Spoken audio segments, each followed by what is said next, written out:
नमस्कार दोस्तों। आज हम उत्तर प्रदेश माध्यमिक शिक्षा सेवा चयन बोर्ड द्वारा 2021 में कॉमर्स टीजीटी एग्ज़ाम में के क्वेश्चन पेपर के बारे में डिस्कस करेंगे। आज टोटल 40 प्रश्नों पे हम बात करेंगे। तो सबसे पहला प्रश्न है, पट्टेदार द्वारा लघुकार की राशि को वसूल किए जाने की दशा में पट्टा खाता डेबिट करता है। इसका सही आंसर है अधिकार शुल्क संचित खाता है। ये जो अधिकार शुल्क संचित खाता है इसे शॉर्ट वर्किंग एलावेबल अकाउंट या रॉयल्टी रिजर्व अकाउंट भी कहते हैं। अच्छा, जब ये लघुकार की राशि जो है उसे तभी वसूल किया जा सकता है जब आपका जो अधिकार शुल्क है वो न्यूनतम किराए से अधिक हो और लघुकार राशि को वसूल करने का अधिकार हो। ठीक है। सेकंड क्वेश्चन है, अभिदत्त पूंजी और याचित पूंजी में अंतर कहलाता है। तो अयाचित पूंजी मतलब सब्सक्राइब कैपिटल और कॉल्ड अप कैपिटल का जो डिफरेंस होगा उसे अनकॉल्ड कैपिटल कहेंगे। जितना पब्लिक सब्सक्राइब करती है और उसमें से जितना हम कॉल करते हैं तो सब्सक्राइब कैपिटल में अगर हम कॉल्ड अप कैपिटल को माइनस करेंगे तो जो बचेगा वो अनकॉल्ड कैपिटल कहलाएगा। और नार्जित दाय क्या होता है? ये दायित्व होता है। ठीक है। अनार्जित दायित्व जो अदत्त व्यय भी दायित्व होता है। आपका ये जो अर्जित आय है और पूर्वदत्त व्यय ये आपका संपत्ति होता है। निम्नलिखित में से कौन सा एक प्रमाण विचलन का सूत्र नहीं है? तो जो पहला, तीसरा और चौथा है वो प्रमाण विचलन का सूत्र है। दूसरा जो है वो प्रमाण विचलन का सूत्र नहीं है। नेक्स्ट क्वेश्चन, मांग का नियम कहता है कि अन्य वादे समान रहने पर वस्तु की कीमत तथा मांग के मध्य सदैव विपरीत संबंध होता है। ठीक है। अगर वस्तु की कीमत बढ़ेगी तो मांग घटेगी, कीमत गिरेगी तो मांग बढ़ेगी। ऋणपत्रों के लिए शोधन कोष खाते में प्रतिवर्ष राशि हस्तांतरित की जाती है वो अतिरिक्त खाते से, मतलब सरप्लस अकाउंट से। ये कब है? जब सिंकिंग फंड हम यूज कर रहे हैं रिडम्पशन ऑफ डिबेंचर में। ठीक है। बैंक दर, बैंक रेट क्या है? बैंक रेट वह है जिस पर वाणिज्यिक बैंक भारतीय रिजर्व बैंक से उधार लेते हैं। जहाजी बिल्टी निर्गत की जाती है जहाजी कंपनी द्वारा। निम्नलिखित में कौन सा कार्य भारतीय रिजर्व बैंक का नहीं है? देखो, नोटों का निर्वहन, साख नियंत्रण, देशी विनिमय प्रबंधन एवं नियंत्रण ये रिजर्व बैंक का कार्य है। लेकिन जनता द्वारा से ब्याज पर जमा स्वीकार करना ये रिजर्व बैंक का कार्य नहीं है। अगला क्वेश्चन है, अशोका लिमिटेड ने एक मशीन टाटा एंड सन्स से ₹1.5 लाख में खरीदी। यह है तो यह एक लेन देन है। ठीक है। गुड्स आ रही है और आपका कैश जा रहा होगा या जो उधार होगा तो वो अलग बात है। किसी कंपनी में आंतरिक अंगेक्षक की नियुक्ति, ये क्वेश्चन कई बार पूछा गया है। तो जो आंतरिक अंगेक्षक की नियुक्ति है वो संचालक मंडल मतलब बोर्ड ऑफ डायरेक्टर्स करते हैं। Internal auditor is appointed by board of director. Maslow की आवश्यकताओं के अनुक्रम को तार्किक ढंग से पुनर्व्यवस्थित करिए। ये 5 आवश्यकताएं दी हुई हैं। तो सबसे पहले नंबर पे शारीरिक आवश्यकता होती है, दूसरी है सुरक्षा, तीसरा आपका सामाजिक है, चौथा नंबर पे आत्म सम्मान संबंधी आवश्यकताएं हैं और 5वें नंबर पे आत्म उपलब्धि संबंधी आवश्यकताएं हैं। इसमें कई बार ये भी क्वेश्चन पूछ लेता है कि सबसे निम्न स्तर की आवश्यकता कौन सी है? तो आपकी होगी शारीरिक आवश्यकताएं। और अगर सबसे उच्च स्तर की आवश्यकताएं पूछेगा तो वो आत्म उपलब्धि संबंधी आवश्यकताएं या सेल्फ एक्चुअलाइजेशन नीड्स। रोजनामचे से खाता बही में डेबिट तथा क्रेडिट मदों के हस्तांतरण को क्या कहते हैं? एक खतौनी कहते हैं। Posting, transfer of debit and credit item from journal to ledger is called posting. खाता बही एक पुस्तक है अंतिम प्रविष्टि की, मतलब फाइल एंट्री की बुक है लेजर। ठीक है। आर एवं एस साझेदार हैं जो 5-3 में लाभ बांटते हैं। टी नए साझेदार के रूप में शामिल हुआ जिसको कि आर अपने हिस्से का 1/4 तथा एस अपने हिस्से का 2/5 भाग देते हैं। आर एस और टी का नया लाभ अनुपात क्या होगा? तो इसे जब हम कैलकुलेट करेंगे तो ये बी नंबर निकल के आएगा। खाता वही एक ऐसी लिखा पुस्तक जिसमें सभी प्रकार के खाते ओपन किए जाते हैं, चाहे वो आपका रियल अकाउंट हो, पर्सनल या नॉमिनल अकाउंट, कुछ भी हो, सारे अकाउंट आपके लेजर में ओपन होते हैं। सारणी आ के अनुसार अंशों की बकाया राशि पर ब्याज लगाया जाता है। तो अभी क्या है, ये चेंज हो गया है। सारणी आ के अनुसार जो अंशों की बकाया राशि पर ब्याज की दर है वो 10% है, और कॉल इन एडवांस या जो आप अग्रिम पेमेंट करते हैं उसका रेट है 12%।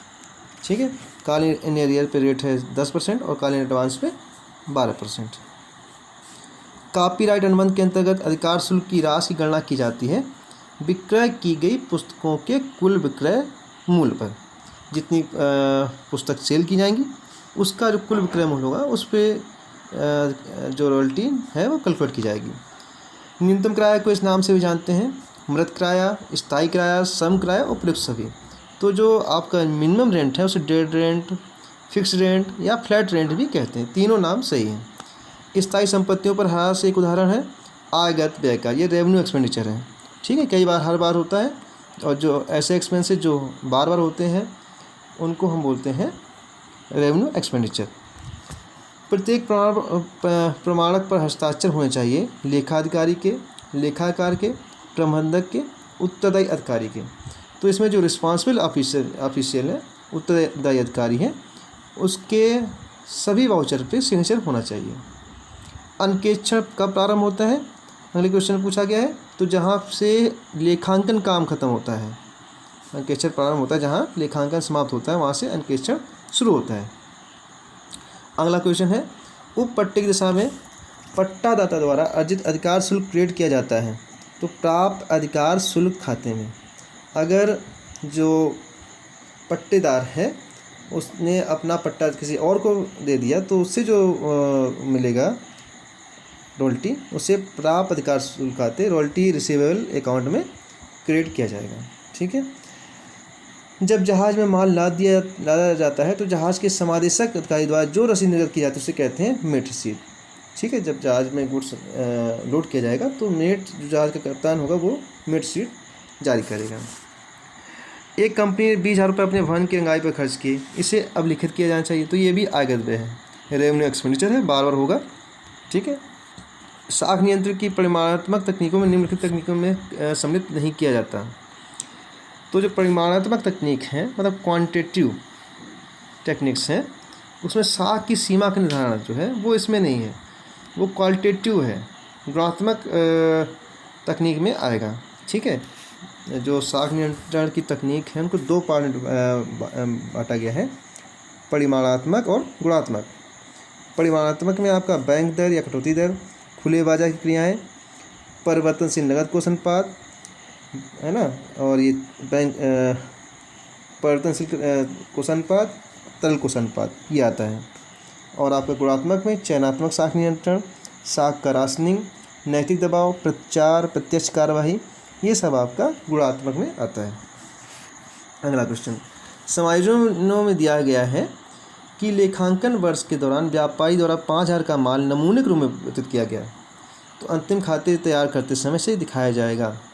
तो माल नमूने के रूप में दिया गया है, या आपका व्यापारिक खाता मतलब trading account and profit and loss account दोनों में शो किया जाएगा। प्रॉफिट एंड लॉस अकाउंट में आप माइनस करेंगे इसको परचेज से, और लाभ हानि खाते के डेबिट साइड में से अलग से लिखेंगे। वह प्रक्रिया जिसके अंतर्गत किसी संगठन के कर्मचारियों के मध्य कार्य का विभाजन उचित एवं विवेकपूर्ण ढंग से किया जाता है कहलाती है। तो वो इंटरनल चेक, आंतरिक रोकथाम कहलाती है। ठीक है, नेक्स्ट क्वेश्चन है, रणनीतिक नियोजन किया जाता है, मतलब स्ट्रेटजिक प्लानिंग जो होगा वो हमेशा जो टॉप लेवल मैनेजमेंट है वो करेगा। ठीक है, किसी विपरीत अनुबंध के अभाव में एक साझेदारी फर्म के समापन पर होने वाला पूंजी लाभ साझेदारों के बीच बांटा जाता है लाभ वितरण अनुपात में, प्रॉफिट शेयरिंग रेशियो में। अगर कोई कॉन्ट्रैक्ट नहीं है तो जो इनको कैपिटल प्रॉफिट होगा ऑन डिसॉल्यूशन, उसे प्रॉफिट शेयरिंग रेशियो में डिस्ट्रीब्यूट किया जाएगा। नेक्स्ट क्वेश्चन है, निम्नलिखित में से किसमें विपरीत प्रविष्टियाँ होती हैं। तो जब हम 3 कॉलम कैश बनाते हैं जहाँ पे कॉन्ट्रा एंट्री होती है वहाँ पे विपरीत प्रविष्टियाँ होती हैं। ठीक है, जब 3 कॉलम कैश बुक होगा वहाँ पे कॉन्ट्रा एंट्री होगी। निम्न में से किसका प्रयोग पूर्वाधिकार अंशों के शोधन हेतु नहीं किया जा सकता। तो जो समावेशन से पूर्व का लाभ है, प्रॉफिट प्रियर टू इनकॉर्पोरेशन है, उसका यूज़ पूर्वाधिकार अंशों के शोधन हेतु नहीं किया जा सकता, क्योंकि जो इस तरह का प्रॉफिट होता है वो कैपिटल प्रॉफिट होता है, कैपिटल शेयर का प्रॉफिट होता है। एक सिनेमा हॉल में बैठने की क्षमता बढ़ाने पर हुआ खर्च, ये आपका पूंजीगत होगा, कैपिटल एक्सपेंडिचर होगा, क्योंकि इससे क्या है, इससे आपका जो प्रॉफिट है वो इंक्रीज़ हो रहा है। ठीक है, ऐसे एक्सपेंसेस जिससे प्रॉफिट आपको बढ़ता है उसे हम बोलते हैं कैपिटल एक्सपेंडिचर, और इससे प्रॉफिट मेंटेन रहता है, अर्निंग कैपेसिटी मेंटेन रहती है, उसे हम बोलते हैं रेवेन्यू एक्सपेंडिचर। कंपनी अधिनियम 2013 के प्रावधानों के अनुसार अंशों के आवेदन के लिए न्यूनतम आवेदन राशि अंशों के अंकित मूल्य का 25% चाहिए। जो आपका एप्लीकेशन मनी है, मिनिमम 25% शेयर की फेस वैल्यू का 25% होना चाहिए। पुरानी मशीन की खरीद पर की गई मरम्मत खाते में डेबिट की गई, यह किस प्रकार की अशुद्धि है? तो ये जो है सैद्धांतिक अशुद्धि है, इधर आप प्रिंसिपल है, आपको एंट्री करना था, मतलब मशीन खाते को डेबिट करना था और डेबिट कर दिया है मरम्मत खाते को। ठीक है, नेक्स्ट क्वेश्चन, निर्णय प्रक्रिया है एक प्रविधि, ये प्रोसेस है, decision making is a process. ठीक है, उस अंकेक्षण का नाम बताइए जो प्राय 2 वार्षिक अंकेक्षणों के मध्य होता है। तो इस तरह का अंकेक्षण अंतरिम अंकेक्षण कहलाता है, इंटरनल ऑडिटिंग कहलाता है। नेक्स्ट क्वेश्चन, निम्नलिखित में से कौन सा कथन सही नहीं है? अब पूछा कौन सा सही नहीं है, तो हरण किए गए अंशों को पुनर्निर्गमित किया जा सकता है, बिल्कुल सही कथन है। अंशों के हरण से पूर्व अंशधारी को 14 दिन का एक नोटिस देना आवश्यक है, ये भी सही है। अंशों के निर्गमन पर प्राप्त प्रीमियम का प्रयोग प्रारंभिक खर्चों को अपलिखित करने में किया जा सकता है, ये भी सही है। और ये चौथा क्वेश्चन है, चौथा जो ऑप्शन है, हरण किए गए अंशों के पुनः निर्गमन पर होने वाले लाभ को सामान्य संचय खाते में हस्तांतरित किया जाता है, तो ये गलत है। जो हरण करने के बाद अंशों को पुनर्निर्गमन किया, उसके बाद अगर कुछ बचता है तो उसे कैपिटल रिजर्व में ट्रांसफर करते हैं, ना कि जनरल रिजर्व अकाउंट में। नेक्स्ट है, प्रबंध की निम्न परिभाषा किसके द्वारा दी गई है? प्रबंध यह जानने की कला है कि क्या करना है तथा उसे करने का सर्वोत्तम एवं सुलभ तरीका क्या है।